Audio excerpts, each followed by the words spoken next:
Hello दोस्तों, आप सभी का स्वागत है एनिमे की इस दुनिया में। तो इस एपिसोड की स्टार्टिंग होती है वापस से सियोन को दिखाने से, जो कि विल से कहता है तो अब टाइम आ चुका है फाइट का, आओ मेरे साथ लड़ो विल। लेकिन विल उससे नहीं लड़ना चाहता था, इसीलिए सियोन तो उसके ऊपर अपने मैजिक से हमला कर देता है। लेकिन विल उसका कोई जवाब नहीं देता है, बस उसको डोज कर देता है। अब इन दोनों की लड़ाई देखकर कोलेट उसको बचाने के लिए जा ही रही थी कि तभी जूलियस उसे अपने मैजिक से रोक देता है। और वहीं पर कोलेट जूलियस को देखकर काफी सरप्राइज होती है, क्योंकि उसे लगा था कि जूलियस उस हमले से नहीं बच पाया था। और तभी हम देखते हैं कि जूलियस तो कोलेट को पूरी तरीके से फ्रीज कर देता है। तो वहीं दूसरी तरफ सियोन विल पर अपने फायर मैजिक से हमला कर देता है, जिससे विल की स्वॉर्ड उसके हाथ में से छूट जाती है, क्योंकि विल उससे लड़ना नहीं चाहता था। और इसीलिए वो सियोन को समझाने की कोशिश भी करता है कि सियोन ये अभी उनके आपस में लड़ने का वक्त नहीं है। लेकिन सियोन के अंदर पता नहीं कौन सा फ्रस्ट्रेशन भरा हुआ था, और इसीलिए वो विल से कहता है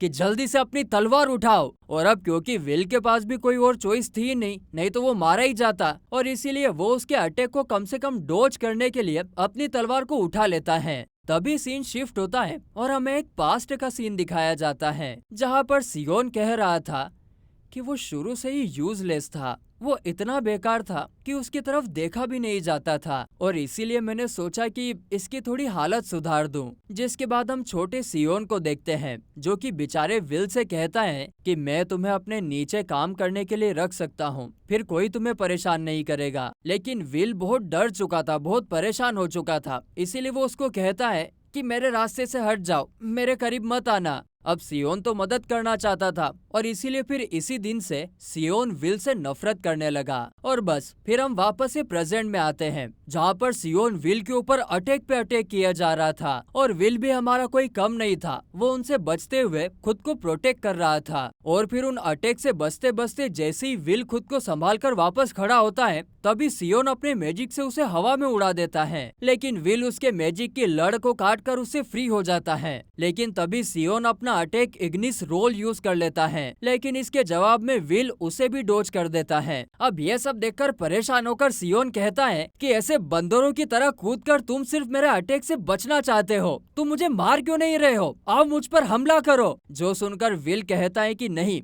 हम दोनों एक टीम में ही हैं, और वैसे भी मैंने मिस्टर डोनान और बाकियों से वादा किया था, इसीलिए मैं अभी तुम्हारे साथ नहीं लड़ सकता हूँ। जो सुनकर सियोन कहता है कि चुप हो जाओ, अपनी ये बकवास बंद करो, देखो अगर अब तुम मुझसे नहीं लड़ोगे तो मैं तुम्हें अपने मैजिक से जलाकर राख कर दूंगा। और इतना बोलते ही वो वापस से विल के ऊपर फायर मैजिक से अटैक कर देता है, जिसे विल फिर से डोज कर लेता है और सोचता है कि ये क्या कर रहा है, क्या अब मुझे इसे लड़ना ही होगा क्या। तो वहीं पर दूसरी तरफ स्टेडियम में हम देखते हैं कि इस फाइट को पूरे स्टेडियम में देखा जा रहा था, जहां पर माइक कहता है कि ये क्या हो रहा है दोस्तों, स्क्वाड 6 लगातार आगे बढ़ रहा है और ये दो टीममेट्स विल और सियोन तो आपस में ही लड़े जा रहे हैं, आपका इस पर क्या कहना है प्रोफेसर एडवर्ड। जिस पर सीरियस एडवर्ड बोलते हैं कि चाहे जो भी वजह हो, पर टीममेट्स को आपस में नहीं लड़ना चाहिए। क्राउन अटैक के रूल्स को देखते हुए हम ये कह सकते हैं कि टावर से आए हुए स्काउट्स इसके लिए मार्क्स काटेंगे। सच में उनके लिए ये बहुत बुरा हो रहा है। और ऐसा बोलते हुए प्रोफेसर एक इविल हंसी हंस रहे थे।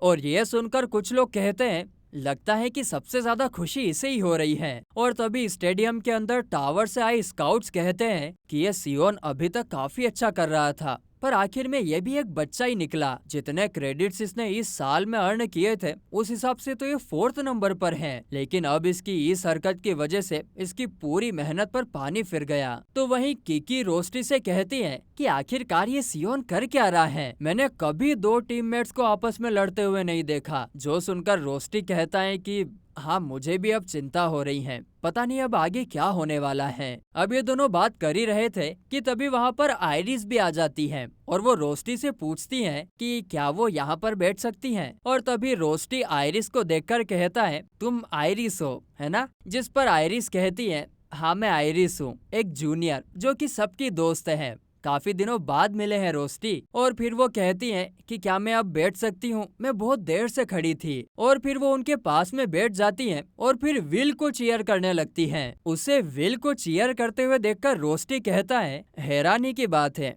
मुझे लगा नहीं था कि तुम सबसे अलग जाकर किसी को चीयर करोगी। मुझे लगा कि तुम भी बाकी लड़कियों जैसी हो। जो सुनकर आयरिस कहती है, सच कहूँ तो मैंने विल के बारे में एक खास इंसान से सुना है। पहले मुझे इसमें ज्यादा इंटरेस्ट नहीं था, लेकिन अब तो मैं उसकी फैन बन चुकी हूँ। जो सुनकर रोस्टी अपने चेहरे पर हाथ रखता है और कहता है कि वहाँ पर खुद सियोन लड़ रहा है, फिर भी विल सच में फेमस है। जो सुनकर आयरिस कहती है, क्या तुम भी रोस्टी?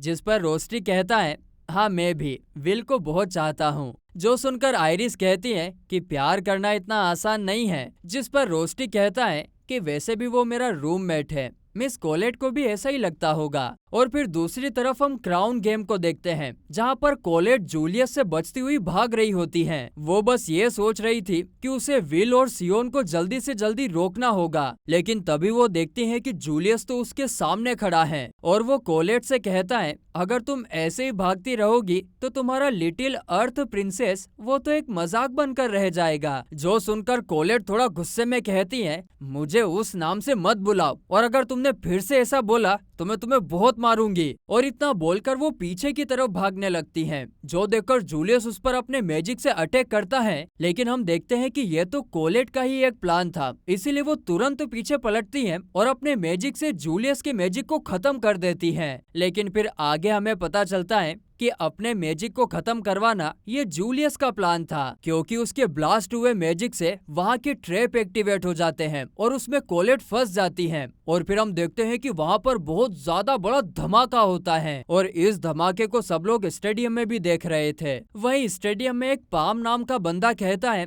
रुको सभी, वहाँ देखो क्राउन गेम में कुछ बहुत अजीब चल रहा है। और तभी उसके साथ में खड़ा बंदा, जिसका नाम फ्लिप होता है, वो कहता है, जरा वहाँ पर देखो, वहाँ पर इतने सारे जूलियस कैसे हैं? और तभी हम देखते हैं कि गेम के अंदर जूलियस एमा की टीम के सामने भी आ जाता है। तो एमा उससे कहती है, आखिर तुम हमारे रास्ते में क्या कर रहे हो? और तभी हम देखते हैं कि जूलियस तो हर जगह पर है और सभी टीम्स को जाकर रोक रहा है। और हम देखते हैं कि वो तो विग्नेल के सामने जाकर भी खड़ा हो जाता है, जहाँ पर विग्नेल उससे कहता है, हेलो जूलियस, तो अपने वादे के मुताबिक तुम मुझसे मिलने आ ही गए। जिस पर जूलियस कहता है, हाँ, मैंने जंग की घोषणा की थी और अब मैं अपने हिडन मैजिक से तुम सबको धूल चटा दूंगा। जिस पर विग्नेल कहता है, अच्छा तो ये बात है, लेकिन उससे पहले मैं तुम्हें तुम्हारा गिफ्ट वापस देना चाहता हूँ। और ऐसा बोलकर वो अपने मैजिक से एक गुलाब बनाता है और उसे हवा में उड़ा देता है। और उसे देखकर जूलियस डिस्ट्रैक्ट हो जाता है और यही सही टाइम है देखकर विग्नेल अपने मैजिक से जूलियस को फ्रीज करके उसे तोड़ देता है। और ये देखकर विग्नेल का टीममेट कहता है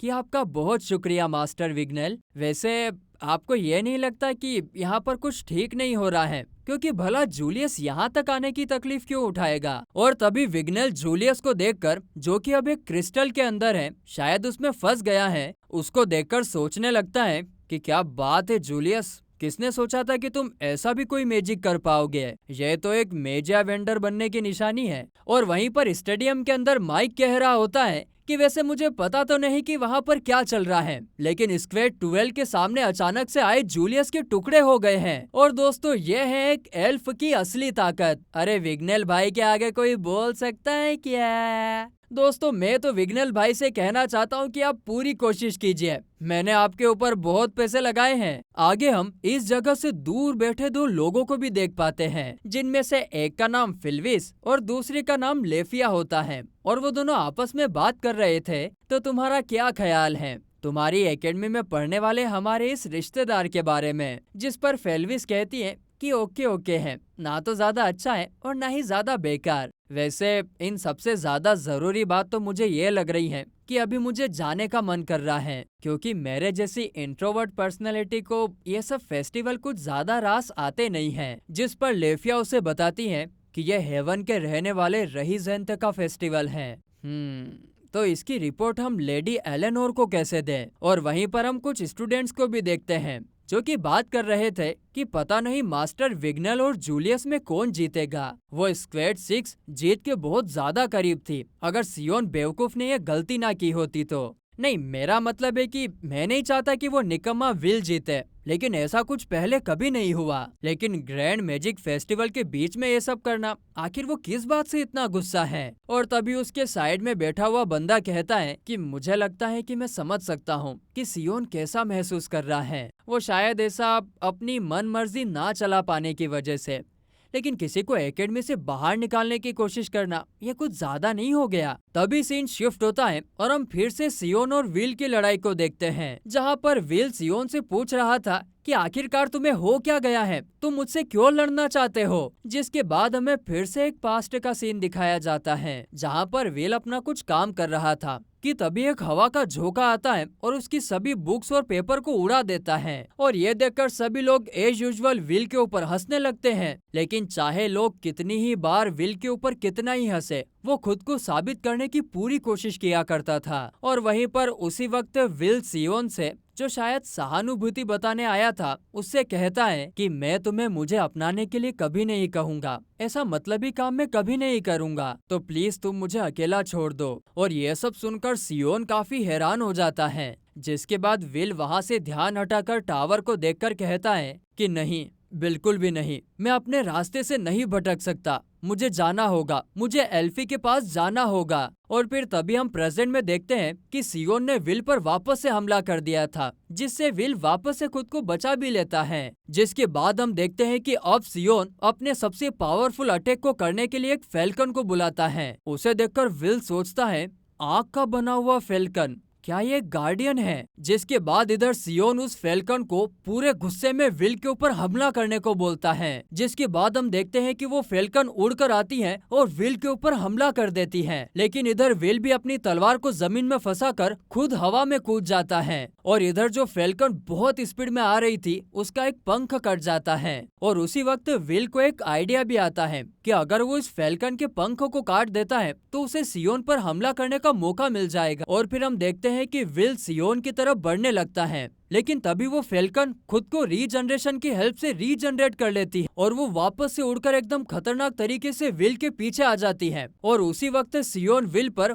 फायर एजिक से भी अटैक कर देता है। और इधर विल उस अटैक से बचते बचाते सोचता है कि आमतौर पर गार्डियंस जादूगरों की रक्षा करने के लिए होते हैं और लड़ाई के बीच में उन्हें स्पेल रीड करने का टाइम देने के लिए भी, लेकिन ये तो सभी जगह से हमला कर रहा है। तो वहीं स्टेडियम में यह पूरी फाइट देखते हुए प्रोफेसर एडवर्ड कहते हैं कि इतनी ज्यादा काबिलियत, अब तो वो स्टूडेंट लेवल से भी आगे निकल गया है। इनफ्लेम बर्डिलियन ना ही वो सिर्फ इस हाई लेवल मैजिक को यूज कर सकता है, बल्कि वो एक गार्डियन को भी समन कर सकता है। मुझे तो यकीन नहीं हो रहा कि वो इतने हाई लेवल जादू को खुद से यूज कर पा रहा है। और सियोन की ऐसी काबिलियत को देखकर टावर के स्काउट्स में से एक बंदा, जिसका नाम रोज है, वो कहता है कि इस स्टूडेंट की हमारे पास क्या इन्फॉर्मेशन है। जिस पर उसके साथ खड़ा बंदा कहता है कि सर, ये सियोन अल्स्टर है, अल्स्टर खानदान का वारिस और फायर मैजिक का उस्ताद। वॉचर्स के रिपोर्ट के मुताबिक उसमें काफी ज्यादा काबिलियत है, लेकिन अभी ये बाकी टॉप 3 से नीचे है। जिस पर उसका बॉस कहता है, तो ऐसा क्या हो गया कि अचानक से ये इतना पावरफुल हो गया? कभी कभी स्टूडेंट्स के बारे में कोई अनुमान नहीं लगाया जा सकता। जब भी सोचो कि ये सभी बच्चे नादान हैं, तभी कोई ऐसा आता है जो अपनी काबिलियत से सभी को चौंका देता है। पर हाँ, यही तो ग्रैंड मैजिक फेस्टिवल की खासियत है। लॉर्ड कैरियोट को रिपोर्ट कर दो कि हमने एक होनहार स्टूडेंट ढूंढ लिया है। और फिर आगे हम फ्लेम एम्परर वॉन कैरियोट को देखते हैं, जो कि अपने सिंहासन पर बैठे हुए थे। और फिर आगे हम फिर से जंगल का सीन देखते हैं, जहाँ पर सियोन ने अपने मैजिक से पूरे जंगल को इतना जला दिया था कि वहाँ पर उनके पसीने की बूंद भी भाप बनकर उड़ जा रही थी। तो वहीं इधर सियोन तो बाप रे बाप, इतने अटैक करने के बाद बहुत फ्रस्ट्रेट हो चुका था। सियोन चिल्लाते हुए कहता है कि क्या हुआ विल, तुम बस इतने ही ताकतवर हो? इविल सेंटिनल को हराते टाइम तो तुम ऐसे नहीं थे। जो सुनकर विल कहता है कि मुझे अभी तक समझ नहीं आया सियोन कि हम दोनों ये क्यों कर रहे हैं, हम दोनों को आपस में लड़ने की कोई जरूरत नहीं है। जो सुनकर सियोन कहता है, तुम ये क्या कह रहे हो? इतना ज्यादा सताए जाने के बाद, इतना जलील होने के बाद, इतना सब कुछ झेलने के बाद भी तुम ये बोल रहे हो कि तुम मेरे से नफरत नहीं करते? जो सुनकर विल कहता है कि बेशक मैं तुमसे नफरत करता हूँ और मुझे गुस्सा भी बहुत आता है। मैं बता नहीं सकता कि कितनी बार मैंने तुमसे बदला लेने का सोचा है। ये सुनकर सियोन को थोड़ा अच्छा लगने लगता है कि हाँ चलो अब ये मेरे पे ध्यान दे रहा है, मेरे पे गुस्सा कर रहा है। लेकिन तभी विल वापस से कहता है लेकिन अभी हमें जूलियस को हराना है। फिर से जूलियस की तरफ ध्यान चला गया, मुझे इग्नोर कर दिया। यह सुनकर तो विल को भयंकर गुस्सा आ जाता है और वह कहता है कि तुम एक लूजर हो, फिर भी तुम्हारा हार ना मानना मुझे पागल कर देता है और तुम मुझे क्यों नजरअंदाज कर देते हो, मुझे अनदेखा मत करो। और ऐसा बोलते बोलते सियोन रोने लगता है और विल को तो ये यकीन ही नहीं हो रहा था कि सियोन उसके बारे में ऐसा सोचता है। और फिर आगे सियोन कहता है कि अब मुझे तुम्हारे हालातों से कोई फर्क नहीं पड़ता, अगर तुमने मुझे और ज्यादा बकवास सुनाई तो मैं तुम्हें यहीं पर कुचल दूंगा। अब इतना तिल मिला रहा है तो यह सब सुनकर विल भी अपने ग्लासेस पहन लेता है और अपनी तलवार भी उठा लेता है, जिससे हमें पता चल जाता है कि अब विल भी इस फाइट को लेकर सीरियस हो गया है। जो देखकर सियोन कहता है आखिरकार तुमने लड़ने का फैसला कर ही लिया लूजर। और फिर सियोन अपने मैजिक को एक्टिवेट करने लगता है, जो देखकर विल सोचता है कि अगर मैंने उसके करीब जाने की कोशिश की तो गार्डियन मुझे रोक लेगा, मुझे बस उनका हमला सही टाइम पर प्रिडिक्ट करना होगा और जवाबी हमला करना होगा। और तभी सियोन अपनी पूरी ताकत से फेल्कन को भेजता है और साथ ही साथ वाइड स्केल डिस्ट्रक्शन मैजिक भी यूज करता है। और ये देखकर तो विल भी थोड़ा शॉक हो जाता है कि वो इन दोनों हमलों को कैसे रोकेगा। और तभी हम देखते हैं कि फेल्कन बहुत ही खतरनाक तरीके से विल पर हमला कर देती है, लेकिन विल हमारा बहुत ही खतरनाक है भाई साहब, वो उन सभी हमलों से बड़ी आसानी से बच जाता है। हम देखते हैं कि वो उन हमलों से बचते हुए उस गार्डियन के अंदर के कोर को अपनी तलवार से काट देता है, जिससे वो गार्डियन फेल्कन वहीं पर खतरनाक तरीके से बुम करके ब्लास्ट हो जाता है। और फिर विल यहीं पर नहीं रुकता है, वो सियोन की तरफ हमला करने के लिए आगे बढ़ने लगता है, जो देखकर इधर सियोन भी रेडी हो जाता है कि आज तो ये गया। और फिर ये दोनों एक दूसरे पर हमला करने के लिए आगे बढ़ ही रहे थे कि तभी वहाँ पर कोलेट आकर उन दोनों के बीच में एक वॉल बना देती है और ये दोनों उस वॉल से टकरा जाते हैं और हमला नहीं कर पाते हैं। और फिर जब हम कोलेट को देखते हैं तो उसके आधे कपड़े फटे हुए थे। और तभी विल कोलेट से जूलियस के बारे में पूछता है, जिस पर कोलेट उससे कहती है कि मैंने उसे पीट तो दिया था, लेकिन पता नहीं वो अचानक से कहाँ गायब हो गया। वहीं पर सियोन कोलेट के हाल को देखकर काफी ज्यादा हैरान हो जाता है। वो उससे कहता है कि तुम्हारे ये कपड़े फटे हुए हैं, ये कपड़े कैसे फट गए तुम्हारे? जिसके जवाब में कोलेट कहती है कि यह सब तुम्हारी वजह से हुआ है, फालतू से विल से लड़ने की क्या जरूरत थी, अच्छा खासा जीत रहे थे हम। खैर आगे फिर कोलेट विल के पास जाकर उससे कहती है कि तुम फटाफट आगे जाओ, तुम्हें जूलियस से अपना हिसाब बराबर करना है। और फिर आगे कोलेट इधर सियोन को डांटने लगती है। उसी वक्त विल पहले तो अपना कोट उतारकर कोलेट को पहना देता है क्योंकि उसके कपड़े फटे हुए थे, और फिर उसके पीठ पर एकदम प्यार से हाथ रखता है, जिससे कोलेट तो बिल्कुल टमाटर की तरह लाल हो जाती है। और फिर विल सियोन को डांटने का मना करके वहाँ से चला जाता है और उसे देखकर इधर सियोन वापस से जोर से चिल्लाने लगता है, वापस आओ, मेरे साथ लड़ो। वहीं दूसरी तरफ हम देखते हैं कि जूलियस की टीम स्टेडियम में आ चुकी थी। वो लोग क्राउन के बहुत पास में थे और इसीलिए इधर विल अपनी स्पीड फुल स्पीड कर देता है और अचानक से एकदम बिल्कुल हीरो की तरह स्टेडियम में एंट्री करता है। और उसे देखकर रोस्टी काफी खुश हो जाता है और वहीं जूलियस उसे देखकर एक इविल स्माइल देता है। तो वहीं इधर हमारा विल कहता है कि मैं तुम्हें चैलेंज करता हूँ जूलियस। और बस इसी चैलेंज देने के साथ ये एपिसोड यहीं पर खत्म होता है।